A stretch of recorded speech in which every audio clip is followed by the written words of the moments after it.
Ils n'avaient pas l'argent, ils n'avaient pas le nom, ils n'avaient pas l'héritage. Alors, il les a inventés. Rockefeller, De Laurentiis, producteur de cinéma, héritier, ami des stars.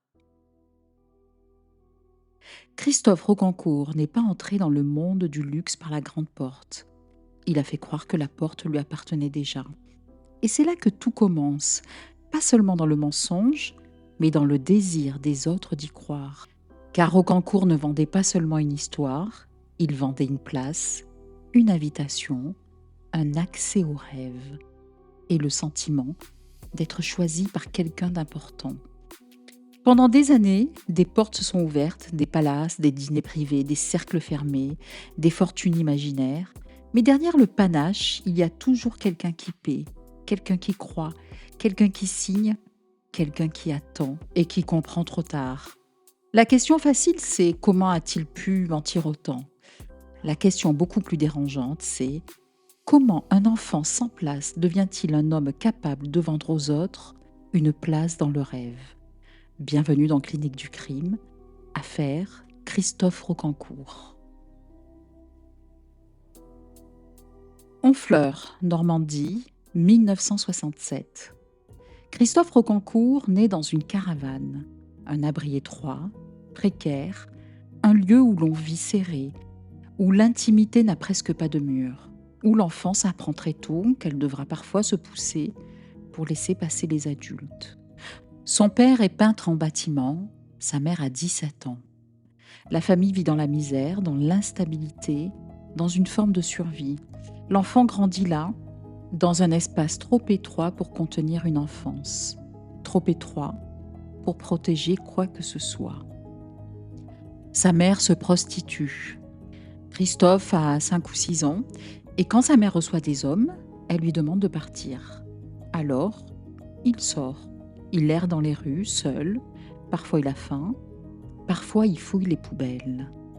Il faut s'arrêter sur cette image. Un enfant dehors, un enfant qu'on éloigne, un enfant dont l'absence arrange les adultes.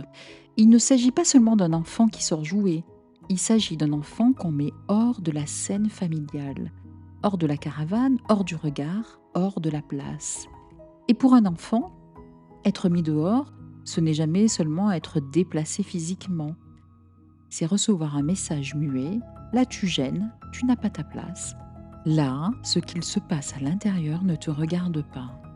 Un enfant a besoin d'occuper une place dans la pensée de quelqu'un, d'être attendu, reconnu, gardé quelque part dans le regard de l'autre. Roccancourt, lui, apprend très tôt l'inverse. Il apprend la place de celui qu'on écarte, celui qui attend dehors, celui dont l'absence facilite la vie des adultes. Un jour, il ne s'éloigne pas comme lui demande sa mère. Il se cache. Il regarde à travers la caravane. Il voit sa mère, elle est nue, sous un homme qui décrira comme laid et gras. Et elle a les yeux hallucinés, pas présente, ailleurs, comme sortie d'elle-même, comme si son corps était resté là, mais qu'elle, intérieurement, s'était retiré. Ce que l'enfant voit, il n'a pas les mots pour le comprendre.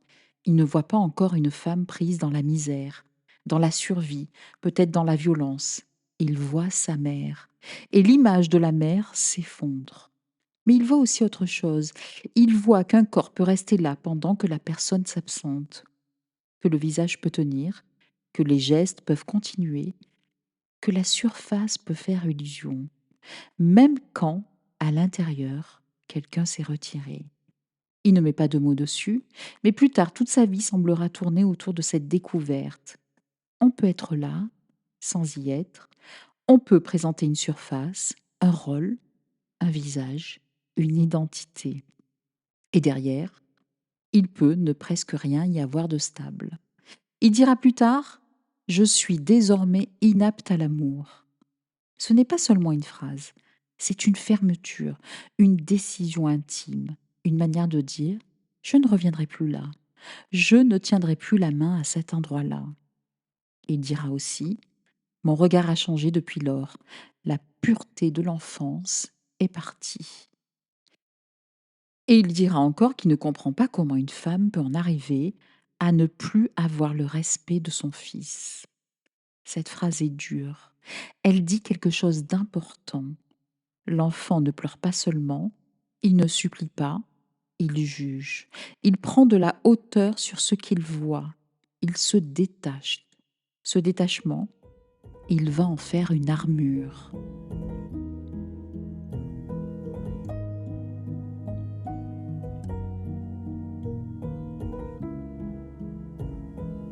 Puis, il y a une scène presque trop symbolique. Elle monte dans une voiture. Pour lui, ce n'est pas seulement une voiture qui démarre, c'est sa mère qui s'éloigne. Alors il court vers elle, vers la portière, vers ce qui est en train de se refermer. Il tend la main, elle lui dit « Casse-toi » et ferme la porte. Mais la portière se ferme sur sa main. Elle lui sectionne l'auriculaire gauche. Dans cette scène, ce n'est pas seulement un doigt qui est coupé, c'est le geste même de rejoindre l'autre qui est atteint. La main tendue devient blessure, l'élan vers la mère devient mutilation. Alors il décide, ne plus jamais lui parler. Il faut entendre cette décision pour ce qu'elle est. C'est une coupure psychique. Puisque tendre la main fait mal, il ne tendra plus la main. Puisqu'appeler l'autre expose à la blessure, il n'appellera plus. Il a quelques années et il vient d'apprendre que tendre la main vers un être aimé, sa mère, peut coûter un doigt. Plus tard, le couple parental se sépare. Son père rencontre une nouvelle femme et celle-ci ne veut pas de lui. Alors, son père l'envoie chez sa grand-mère. Ce n'est pas encore l'orphelinat, c'est une autre maison, un autre déplacement, un autre endroit où l'enfant doit s'adapter. Dans cette maison, il y a le compagnon de sa grand-mère, un homme gitan, une figure marginale, libre, différente. Pour Christophe Rocancourt, cet homme va devenir une matière de récit. Il ne va pas seulement le regarder, il va le transformer. Aux autres enfants, il ne dit pas le compagnon de ma grand-mère est gitan. Il dit mon grand-père est chef indien. Et lui devient le fils du chef indien. Parfois, il n'a pas de chaussures. Les autres le voient. Les autres peuvent comprendre qu'il est pauvre, qu'il manque de quelque chose, qu'il n'a pas ce qu'ils ont. Alors il ne dit pas je n'ai pas de chaussures. Il ne dit pas je suis pauvre. Il dit les fils indiens marchent pieds nus. Et là, il faut être très précis. Ce n'est pas encore de l'escroquerie, ce n'est pas encore le mensonge prédateur, ce n'est pas encore Rockefeller. C'est une défense d'enfant, une manière de ne pas être écrasé par la honte. Peut-être avait-il compris très jeune qu'une histoire pouvait modifier le regard des autres, qu'un manque physique pouvait devenir un signe de noblesse, que des pieds nus pouvaient cesser d'être une humiliation si on les inscrivait dans une légende, que la pauvreté, racontée autrement, pouvait presque ressembler à une appartenance. Mais plus tard, cette défense va changer de fonction. La fiction ne servira plus seulement à survivre au regard des autres, elle servira à le capturer, à le diriger, à l'exploiter. À 10 ans, Rocancourt est placé dans un orphelinat. À l'orphelinat, les adultes changent, les enfants passent, les règles existent, mais les règles ne remplacent pas toujours l'affection. Et là, quelque chose de fondamental se rejoue. Il a un nom, Rocancourt, mais un nom ne sert pas seulement à identifier quelqu'un. Un nom transmet, il porte une histoire, une filiation, une place dans une lignée. Ce nom dit parfois, tu viens de quelque part, tu es relié à quelqu'un, quelqu'un t'a précédé, quelqu'un te reconnaît. Pour Rocancourt, ce nom semble presque muet. Il existe, mais il ne le soutient pas. Il est écrit quelque part, mais sans abri derrière. Il porte un nom, mais ce nom ne le porte pas. Et quand un nom ne porte pas, il faut bien trouver autre chose. Une histoire, une image, une légende. Quelque chose qui donne enfin un peu de poids à l'existence. La honte ici est centrale. La honte dit je suis quelque chose de mal. Elle ne touche pas seulement un acte, elle touche l'être. Rocancourt porte une honte visible, les vêtements, les chaussures qui manquent, l'origine impossible à raconter, la pauvreté exposée. Et la honte visible appelle le regard des autres. Un regard qui diminue, qui assigne, qui dit tu es ça, tu resteras ça. À 17 ans, ils quittent l'orphelinat, direction Paris.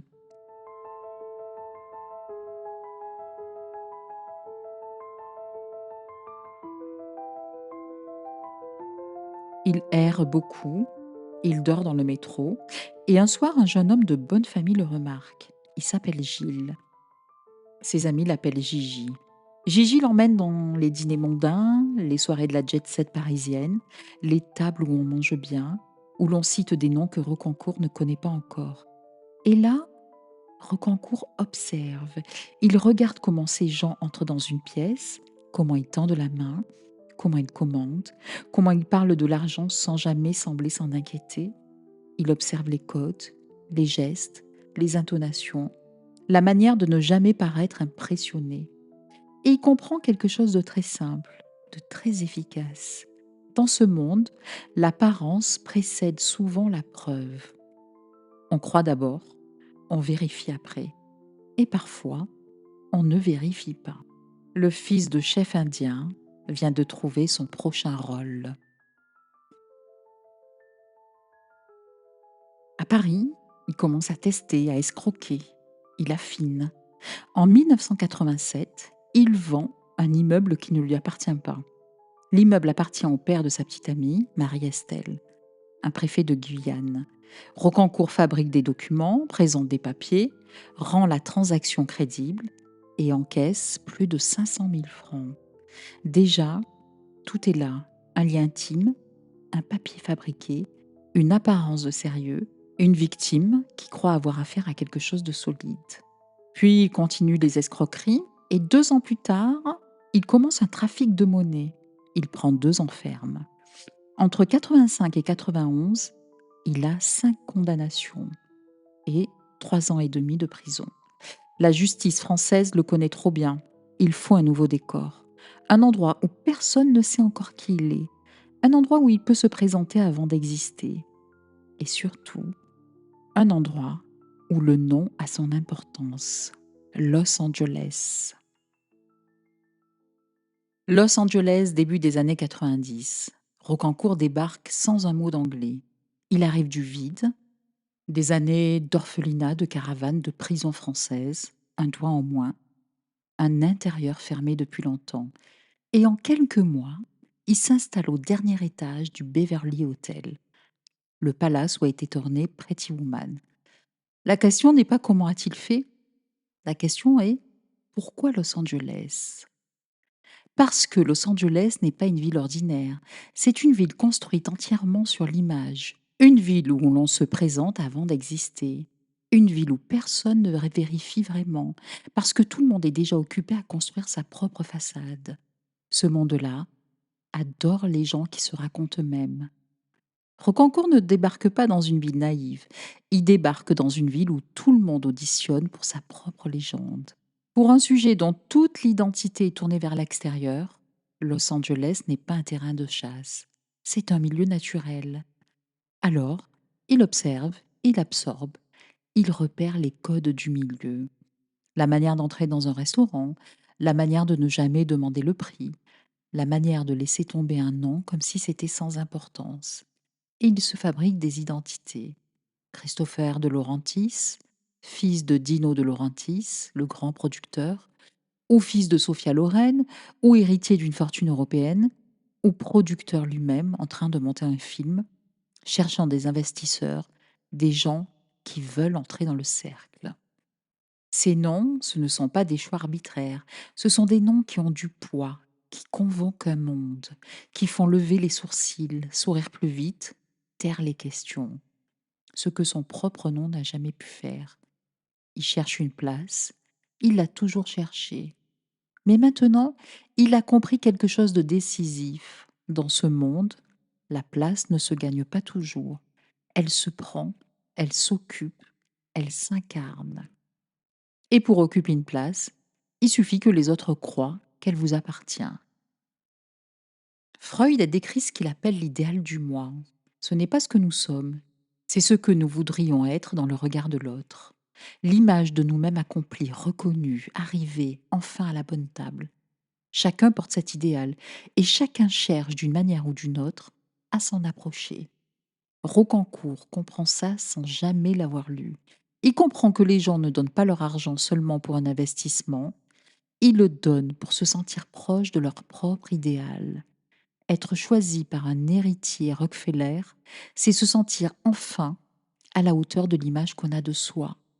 Être dans la confidence d'un producteur hollywoodien, c'est occuper la place qu'on s'était secrètement promis d'atteindre. Il ne vend pas un projet, il vend une réponse à ce désir-là. Il comprend très vite quelque chose d'essentiel sur le fonctionnement de ce monde. Dans les milieux du pouvoir et du prestige, on ne croit pas seulement ce qu'on voit, on croit ce que les autres semblent croire. Si quelqu'un d'important est avec lui, alors il est important. Si une célébrité lui serre la main, alors il est légitime. Il va pousser cette logique à son terme. Mickey Rourke, Jean-Claude Van Damme, le gratin hollywoodien, il les approche, il se fait photographier avec eux, mais la réalité de cette proximité est plus froide qu'elle n'y paraît. Son ex-garde du corps le dira plus tard. Rocancourt payait Mickey Rourke 50 000 dollars pour qu'il se montre en public avec lui.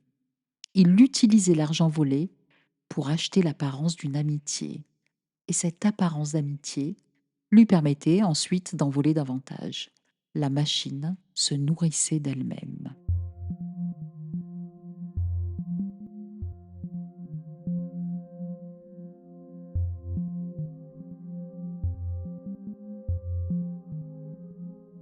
Il s'installe dans un palace, il dépense sans compter, champagne, jet privé, voiture. Il roule dans une voiture de luxe qui a appartenu à Dodi Fayed. Et quand quelqu'un l'approche, impressionné par le décor, il lui propose une place, un investissement, un film à produire, une affaire qui va rapporter gros. Parmi ceux qui se font piéger, il y a Buddy Oshawa, un acteur en difficulté. Rocancourt lui promet de transformer 15 000 dollars en 80 000, en quelques semaines. Oshawa lui confie l'argent, il croit investir, il croit saisir une chance, il croit avoir rencontré quelqu'un capable de lui ouvrir une porte. Mais l'argent ne revient jamais. Buddy Oshawa le cherche, il le relance, il l'appelle, il le poursuit pendant des mois dans Los Angeles. Rocancourt promet, reporte, rassure, repousse, puis il disparaît. Amanda Taylor fera aussi partie des victimes citées dans cette période américaine. Elle acceptera plus tard de parler, comme Oshawa, comme d'autres.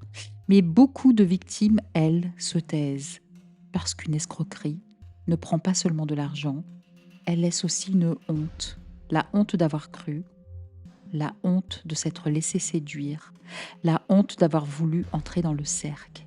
Et Rocancourt, lui, continue. Il s'installe dans des palaces, il laisse des notes impayées.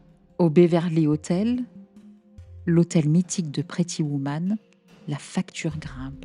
On parle de dizaines de milliers de dollars. Derrière le faux héritier, il y a déjà des chambres non réglées, des promesses non tenues, des chèques qui ne viennent pas, des gens qui attendent. Puis il change de décor. New York, les Hamptons, l'argent ancien, les grandes maisons, les dîners privés, les fortunes discrètes. Là, il devient Christopher Rockefeller. Le nom est parfait. Rockefeller. Rien qu'en le prononçant, il donne l'impression que l'argent est là, que la puissance est là, que le réseau est là. Dans les Hamptons, il tient le rôle pendant plusieurs mois. Il fréquente les milieux riches, il entre dans les soirées, il parle comme un homme qui n'a pas besoin de prouver qu'il appartient à ce monde. Mais les détails finissent par fissurer le personnage. Un peintre new-yorkais commence à avoir des doutes. Il organise un dîner pour l'observer. Et pendant ce dîner, quelque chose sonne faux. Rocancourt confond un simple vin californien avec un grand cru bordelais. Pour un héritier supposé des grandes familles, pour un homme censé avoir grandi dans le luxe et les codes, l'erreur étonne. Les regards changent, les questions commencent, et en août 2000, Rocancourt est arrêté à East Hampton. La raison est presque ridicule vu le personnage qu'il prétend incarner, une note d'hôtel impayée, 19 000 dollars. Il paie sa caution, on lui interdit de quitter East Hampton, il part quand même, le lendemain, direction le Canada.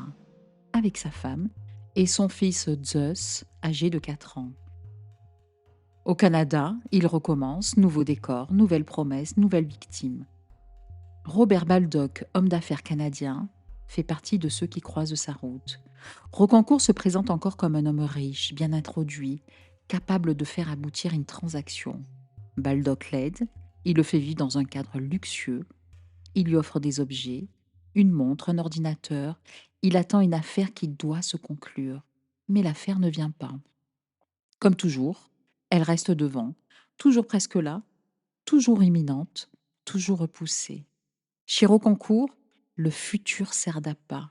Demain, l'argent arrive. Demain, le film se monte. Demain, la transaction se débloque. Demain, tout sera réglé. Mais demain ne vient jamais. Le 26 avril 2001, il est arrêté en Colombie-Britannique. Il est ensuite extradé vers les États-Unis en mars 2002.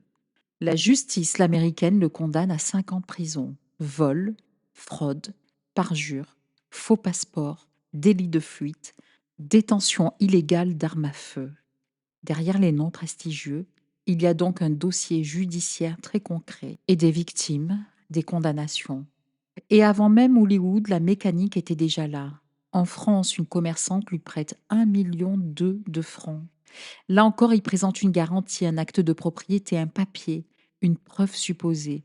Mais l'acte est faux, fabriqué à partir de documents récupérés dans la poubelle du père notaire d'un ami. Le papier rassure, le papier ment, et l'argent disparaît. Il y a aussi Michel Polnareff. Le chanteur sera cité parmi les personnalités ayant été victimes de Rocancourt. Et là encore, ce qui compte, ce n'est pas seulement le nom célèbre, c'est ce que Rocancourt fait avec les mondes qui traversent. Il approche, il promet, il emprunte de la crédibilité, il utilise la confiance, puis il laisse derrière lui des gens humiliés, ruinés, furieux, parfois silencieux. Le nom qu'il emprunte ouvre la porte, le décor endort le doute, la promesse fait signer. Et le temps que la réalité revienne, Rocancourt est déjà ailleurs. Ce n'est pas un homme qui entre dans une banque avec une arme, c'est un autre qui entre dans l'imaginaire de l'autre avec une histoire. Et cette histoire coûte cher aux victimes.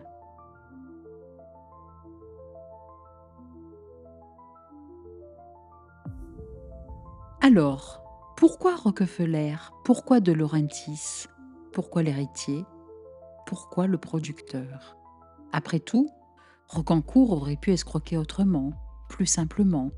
Mais lui ne cherche pas seulement à prendre de l'argent. Il cherche à emprunter une origine plus brillante, plus puissante, plus propre que celle dont il vient. Car le cœur clinique de cette affaire, c'est peut-être la honte. Pas une honte légère, une honte d'origine, la honte de l'enfant pauvre, de l'enfant dehors, de l'enfant sans chaussures, de l'enfant qu'on écarte pendant que les adultes vivent à l'intérieur. Et il y a aussi la honte liée à la mère. Sa mère se prostitue. Quand elle reçoit des hommes, on lui demande de sortir. Lui, enfant, comprend très tôt que quelque chose dans la maison doit rester caché, quelque chose qui touche au corps, à l'argent, à la survie. Mais un enfant ne comprend pas cela comme un adulte. Il ne voit pas seulement une femme prise dans la misère. Il voit sa mère. Et l'image de la mère se fissure. Alors la honte ne porte plus seulement sur ce qu'il n'a pas, elle porte sur ce dont il vient. Et c'est là que revient le fils d'Indien. Enfant, lorsqu'il n'a pas de chaussures, il ne dit pas « je suis pauvre », il dit « les fils d'Indien marchent pieds nus ». Il transforme le manque en signe, la pauvreté en noblesse, l'humiliation en légende. C'est une défense, une manière de survivre au regard des autres. Mais adulte, cette défense change de fonction. La fiction ne sert plus seulement à cacher la honte, elle sert à capturer le regard, à ouvrir des portes, à faire venir l'argent.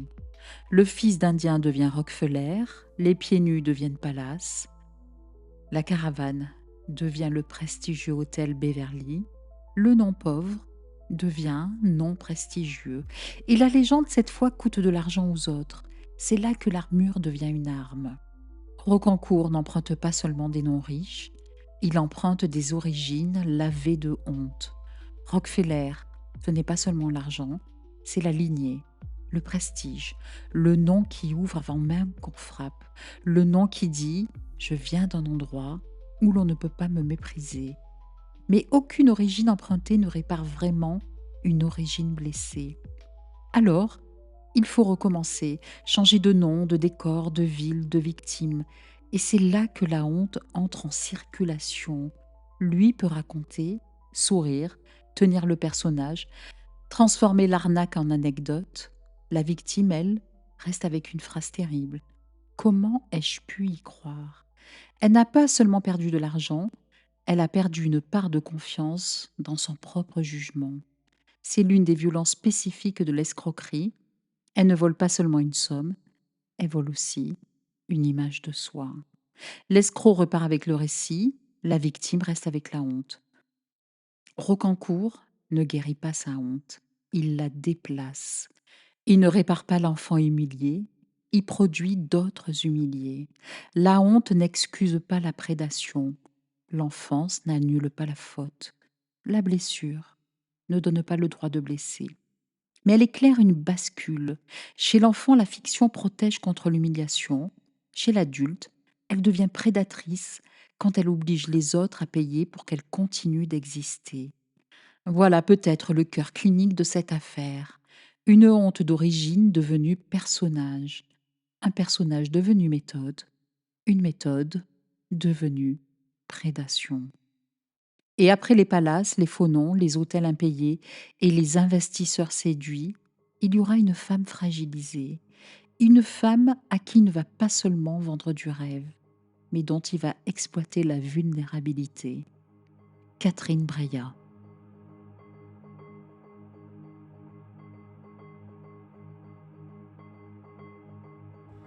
Octobre 2005, Rocancourt sort de prison. Il rentre en France. Il publie ses mémoires. Les droits sont vendus à 1 million d'euros. Il passe dans les émissions de télévision, il fréquente les festivals. Le voilà, célèbre. Et c'est là que quelque chose de troublant se produit. L'escroc devient un personnage. Le criminel devient une figure. Le condamné, un invité. Les médias l'adorent. Ils voient le filou flamboyant, le français qui a berné Hollywood, le beau parleur, le mythomane spectaculaire. Ils voient le personnage romanesque. Ils ne voient pas toujours les ruines derrière le récit. Catherine Breillat, cinéaste française. Une œuvre exigeante, radicale, des films sur le corps, le désir, la violence symbolique entre les êtres. En 2004, elle est victime d'un accident vasculaire cérébral.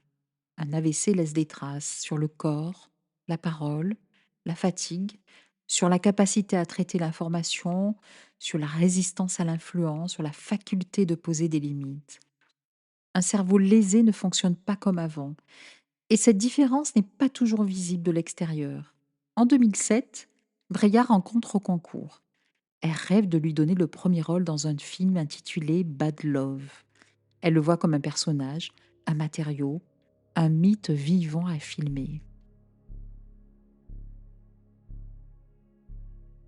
Et là, quelque chose d'intéressant se passe. Breillat lui offre une vraie place, nommée, légitimée, acteur principal, personnage central, sujet d'une œuvre.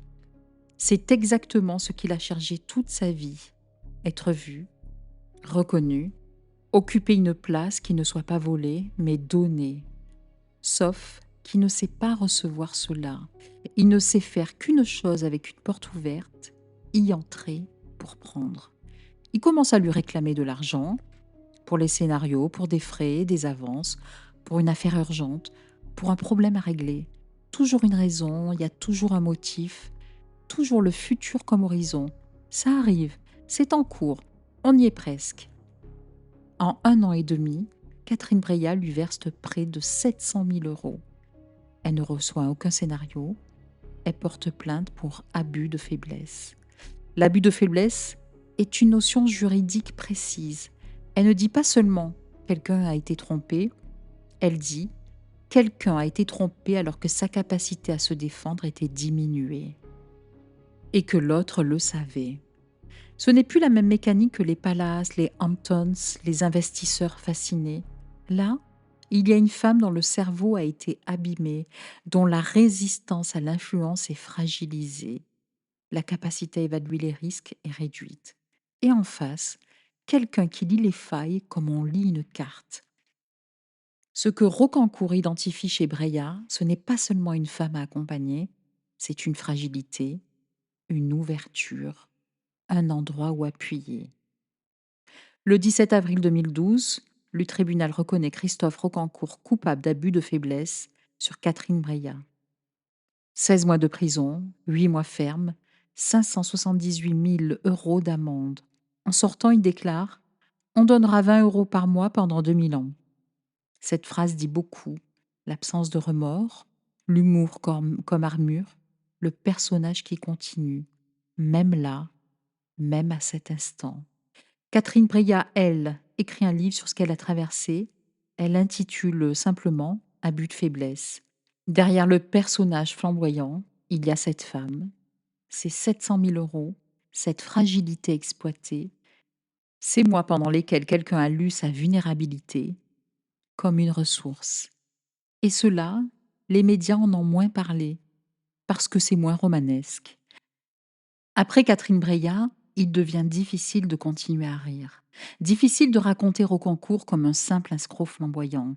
Le faux Rockefeller, l'homme des palaces, le Français qui aurait berné Hollywood. Et pourtant, il fascine. Pourquoi? Peut-être parce qu'il touche un vieux fantasme, entrer là où on n'était pas invité, s'asseoir à la table des puissants, faire croire que la porte nous appartenait déjà. Il y a dans son histoire quelque chose du conte social, l'enfant pauvre, la caravane, l'orphelinat, puis les hôtels de luxe, les stars, les grands noms. On pourrait presque y voir une revanche, le petit contre les grands, le sans-nom contre les héritiers. Mais c'est là que le piège commence, car Rocancourt n'a pas seulement trompé des puissants, il a trompé des gens qui ont cru, qui ont signé, qui ont attendu, qui ont eu honte, ensuite d'avoir été dupés. Rocancourt n'a pas seulement inventé des vies, il a utilisé celles des autres pour rendre les siennes crédibles. Et c'est là, précisément là, que l'imposture devient crime.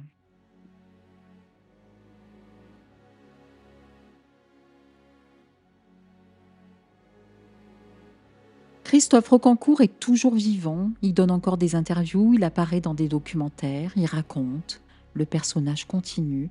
C'est peut-être la dernière chose que cette histoire enseigne. La personnalité asif, comme si, ne s'arrête pas nécessairement à la sortie de prison. Elle ne sait pas toujours où s'arrêter, parce que revenir à soi suppose encore qu'un soi stable ait pu se construire quelque part. Derrière tous les noms, Christophe de Laurentis, Christopher Rockefeller, Michael Van Hoven, il y a un enfant de Honfleur qui regardait à travers une caravane. Un enfant qui a compris ce soir-là que la surface pouvait se séparer de l'intérieur. Qui en a fait une armure d'abord, puis une arme. Ce n'est pas une excuse, c'est une généalogie. Ce qui reste, ce ne sont pas les palaces, ce ne sont pas les Ferrari, ce ne sont pas les soirées à Hollywood. Ce qui reste, ce sont les victimes. Une arnaque n'est pas une performance, elle laisse des traces réelles dans des vies réelles. Et peut-être que c'est ça, la vraie question que pose cette affaire. Pas seulement comment a-t-il pu, mais qu'est-ce qu'on fait d'un monde qui applaudit celui qui sait vendre le rêve et oublie ceux qui en paient le prix. Rocancourt vendait une place dans le rêve avait un prix. Et comme toujours dans les crimes d'argent, ce prix n'était pas seulement financier. Le faux riche laisse de vraies ruines. Merci d'avoir écouté Clinique du crime. Si l'épisode vous a intéressé, vous pouvez laisser une note ou un avis sur votre plateforme d'écoute. À très bientôt pour la suite des épisodes.